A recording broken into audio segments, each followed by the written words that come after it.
to be the Trump whisperer, but now the president has humiliated the Prime Minister, calling Keir Starmer's policies stupid. Having given away the Chagos Islands and now green-lighted the Chinese super spying embassy in London, doesn't the Donald have a point? Starmer's sense of a rules-based order is based not upon values or philosophy, but the rules themselves. Yes, regardless of whether they're good or not. Are you just obeying the rule? Because they're there. So the rule for the Chagosians is totally different from the rule for the people of Greenland or the Falklands. Yes. But the point for him is that simply that the rules are being followed. Yes. And I think that's part of the problem here. He's not. Yes. He doesn't know how to defend something because he doesn't believe in anything. No, he's the kid who obeyed the no ball game sign. Yes. Against all logic. Imagine, if you will, the scene at number 10 Downing Street. The tea is lukewarm, the wallpaper is probably still peeling despite the previous residents' best efforts, and Sir Keir Starmer is sitting there wondering why the adults in the room vibe isn't exactly commanding the global respect he was promised in the brochure. Welcome to the British Report, where today the political weather forecast is heavy storms with a high chance of diplomatic humiliation. We are witnessing a masterclass in how to alienate your strongest ally while simultaneously rolling out the red carpet for your biggest strategic rival. It is a bold strategy, Cotton. Let us see if it pays off. Spoiler alert, it is not. Between the Iron Chancellor Rachel Reeves getting a metaphorical slap across the face from the markets and the Prime Minister being treated like a naughty schoolboy by the leader of the free world, the United Kingdom's foreign policy currently looks like a car crash in slow motion. Only the car is a Morris Minor and the other driver is a monster truck driven by Donald Trump. Quick favour, if you are loving this breakdown of the Westminster madness, hit that subscribe button. Over 92% of viewers haven't yet, which is a statistic more depressing than a rainy Tuesday in Hull. It is free, takes a second, and means the world to us. Thank you if you did. Now back to the show. The honeymoon period for this Labour government did not just end, it hit a brick wall at 70 miles per hour. Kemi Badenoch, the leader of the opposition, who is increasingly sounding like the only person in the building with a working compass, has slammed Keir Starmer for being out of his depth on the world stage. And frankly, she has a point. It is one thing to struggle with domestic policy when the coffers are empty, but it is quite another to be publicly dismantled by Donald Trump before you have even had your morning porridge. The US president has accused the Labour leader of great stupidity and weakness, specifically regarding the decision to surrender the Chagos Islands. When the man in the Oval Office calls your foreign policy stupid in all capital letters on social media, you know the special relationship is currently being held together by nothing more than a bit of damp string and hope. But why is Trump so incandescent with rage? It is the Chagos Islands, a tiny archipelago in Stenarian Ocean that most people couldn't find on a map if their lives depended on it. However, it is home to Diego Garcia, a vital UK-US military base. The Labour government, in its infinite wisdom and desperation to satisfy international court rulings, has decided to hand sovereignty over to Mauritius. Mauritius, for those not following the geopolitical chessboard, is increasingly viewed as an ally of China. So in essence, we are giving away a strategic crown jewel to a nation in Beijing's orbit, and Donald Trump is calling it what it is, a surrender. Badenoch has warned that this is not just a diplomatic blunder, it is a direct threat to British security. She noted that Starmer and his team are weak in a world that increasingly cares only about strength. Trump has called Starmer out on this idiotic foreign policy decision by Labour. Overnight, Donald Trump went on the Truth Social platform to describe Starmer's plan to hand the Chagos Islands to Mauritius as, quote, an act of great stupidity. He said, and you have to imagine this in the style of a Jackanory reading in the early 80s, with Trump in a comfortable jumper and a rocking chair talking to the audience. Shockingly, our brilliant, that's in inverted commas, NATO ally, the United Kingdom, is currently planning to give away the island of Diego Garcia. He'd have loved saying that. Yes. Diego Garcia, we love to say that. The site of a vital U.S. military base to Mauritius, and to do so for no good reason whatsoever. That was in capital letters. There is no doubt that China and Russia have noticed this act of total weakness. These are international powers, that's capitalized, yes. It's interesting, who only recognize strength, which is why the United States of America under my leadership is now, after only 1 year, respected like never before.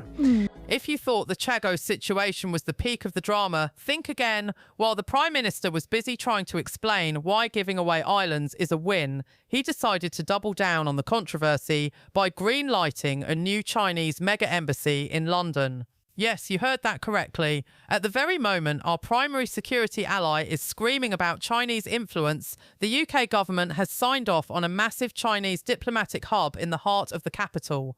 It is like watching someone try to put out a fire by pouring petrol on it while shouting at the firemen. This new spy hub, as critics are calling it, has faced furious opposition from MPs across the House. Even MI5, the people whose literal job it is to know who is snooping on us, released documents warning that it is not realistic to expect to be able wholly to eliminate each and every potential risk. In intelligence speak, that is the equivalent of a screaming siren. Yet the government pushed it through. Why? Perhaps because Sir Keir is planning a visit to China this month and wants to arrive with a gift.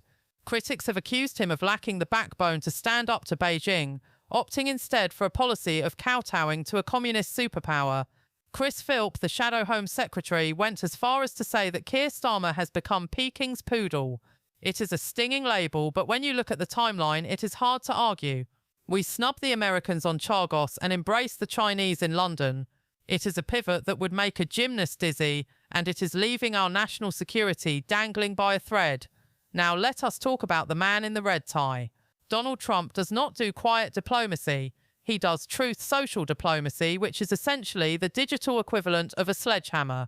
He has lost patience with Sir Keir, not just over Chagos, but over his pursuit of Greenland. Yes, Greenland. Trump wants to buy it.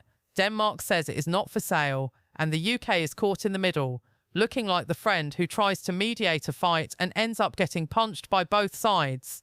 Trump has linked the UK's weakness in giving away the Chagos Islands to his own argument for acquiring Greenland. He argues that if the UK is giving away vital land for no reason whatsoever, then it proves the current international order is failing, and he needs to secure Greenland for US national security before China or Russia get there first. In an extraordinary post, Trump called the UK our brilliant NATO ally, and you can practically hear the sarcasm dripping off those quotation marks before tearing into the Chagos deal. He called it an act of great stupidity. This is not just a disagreement over policy. This is a public deconstruction of the British government's competence. And while Starmer tries to maintain a dignified silence, the financial markets are not being quite so polite. The FTSE 100 has been wobbling like a jelly in an earthquake, and the Bank of England Governor Andrew Bailey has warned that these geopolitical tensions could have massive consequences for global financial stability. When the central bank starts using the word consequences, it is time to start worrying about your pension. Enter Rachel Reeves, the Chancellor who promised us stability, but is currently delivering a front-row seat to a global trade war. While at the World Economic Forum in Davos, the playground of the global elite where everyone drinks expensive sparkling water and worries about the peasants, Reeves has been calling for cool heads. It is a bit late for that, Rachel. The Americans are threatening 10% tariffs on the UK and Europe unless they get their way on Greenland and trade. A trade war with the United States is the last thing a fragile British economy needs, yet we are teetering on the edge of one because our leadership seems unable to read the room. The US likes this deal because it's great for them. Donald Trump likes deals which benefit him. It does not benefit the UK. It is not in our national interest. We have owned these islands since 1814. We are now paying to give away British territory. This is extraordinary. It's going to cost the taxpayer £30 billion. I'm absolutely outraged. Whenever Labour negotiates, Britain loses. And what I cannot believe is how this has happened. There were talks which Conservative ministers had, and we paused these negotiations. We stopped them because we said, no, we're not doing this. The reason why is because if you look at the letter and how it all started, it's reparations. That's what this is. And I cannot believe that Labour has fallen. The cost of the Chagos deal alone is enough to make any taxpayer weep into their morning brew.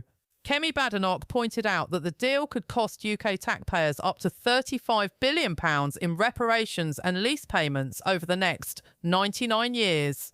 We are essentially paying billions of pounds to rent back a base we already owned, all while handing the keys to the landlord's friend who happens to be best mates with our biggest rival.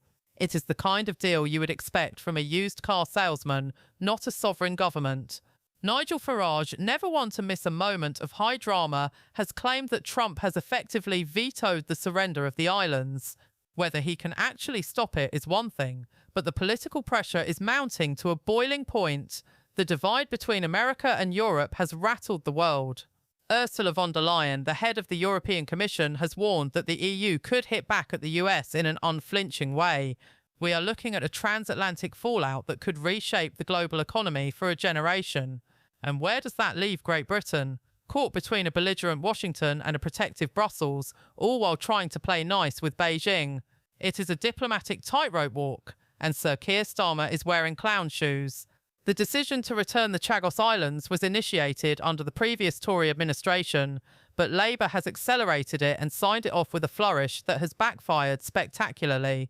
Ministers insist the deal was necessary to secure the future of the Diego Garcia base, arguing that international law was against us.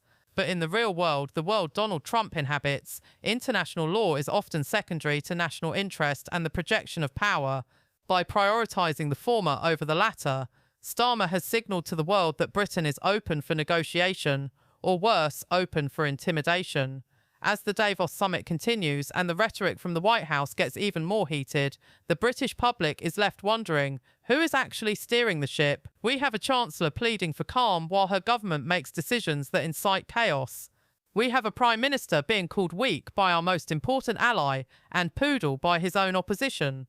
The nasty slap Rachel Reeves and Keir Starmer are receiving is not just from Donald Trump, it is a reality check from a world that does not care about good intentions or international norms if they come at the expense of security and common sense. The security fears surrounding the Chinese embassy are not just Tory talking points, they are the warnings of our own intelligence services. The financial instability warned of by the Bank of England is not a hypothetical, it is reflected in the red numbers on the stock exchange. This is the new international order Kemi Badenoch spoke of, a world where strength is respected and weakness is exploited. If the Labour government does not find a backbone soon, the great stupidity Trump speaks of might just become the defining theme of this administration.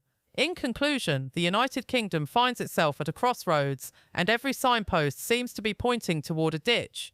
We are alienating the Americans, emboldening the Chinese, and paying billions for the privilege of losing our own influence.